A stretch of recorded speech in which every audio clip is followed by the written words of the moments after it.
जादुई टोपी और बटन। गांव के किनारे धुंध से घिरे जंगल के पास रोहन नाम का एक गरीब लड़का रहता था। रोहन अपने जादुई ख्यालों के लिए मशहूर था, जो वह अपनी कहानियों के जरिए खुद को खुश करने के लिए गढ़ता था। एक दिन जब वह बाजार के एक पुराने कोने में सामान खोज रहा था, उसे एक अजीब सी पुरानी टोपी मिली। वह टोपी एक जंग खाई कील पर लटकी हुई थी और दुकान भी वीरान लग रही थी। यह टोपी साधारण नहीं थी। इसके किनारों पर चमकते हुए रंग-बिरंगे बटन लगे हुए थे, जिन पर अजीब से चिन्ह बने थे। जिज्ञासा से भरकर रोहन ने टोपी सिर पर रख ली। अचानक उसके चारों ओर की दुनिया झिलमिलाने लगी और एक धीमी आवाज गूंजी, हर बटन का एक उद्देश्य है, समझदारी से इस्तेमाल करो। रोहन घबरा गया, लेकिन उसने एक लाल बटन दबाया।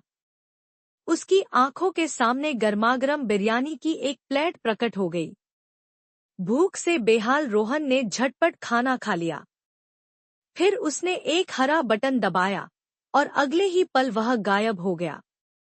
तीसरे बटन ने टोपी को खुद गायब कर दिया और कुछ देर बाद फिर प्रकट कर दिया।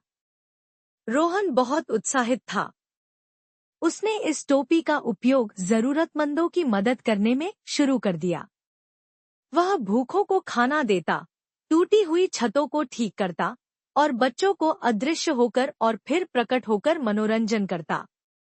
लेकिन गांव का कुख्यात चोर कालू इस जादुई टोपी की कहानी सुनकर लालच में आ गया। कालू अपनी चालाकी और लालच के लिए मशहूर था। एक रात उसने जंगल में रोहन का पीछा किया, जहां लड़का लकड़ियां लेने गया था। जब रोहन ने टोपी के बटन से आग जलाने का प्रयास किया, तो कालू छिपकर बाहर निकला और टोपी झपट ली। वापस दो, रोहन चिल्लाया, लेकिन कालू ने शरारती मुस्कान दी। अब ये मेरी है। चलो देखते हैं इसमें क्या क्या चमत्कार छुपे हैं। कालू ने बटन दबाना शुरू किया। पहला बटन दबाते ही उसके बाल नूडल्स में बदल गए, जिससे वह घबरा गया। दूसरा बटन दबाने पर मधुमक्खियों का झुंड प्रकट हुआ, जो उसका पीछा करने लगे। जैसे जैसे वह बटन दबाता गया, अराजकता बढ़ती गई।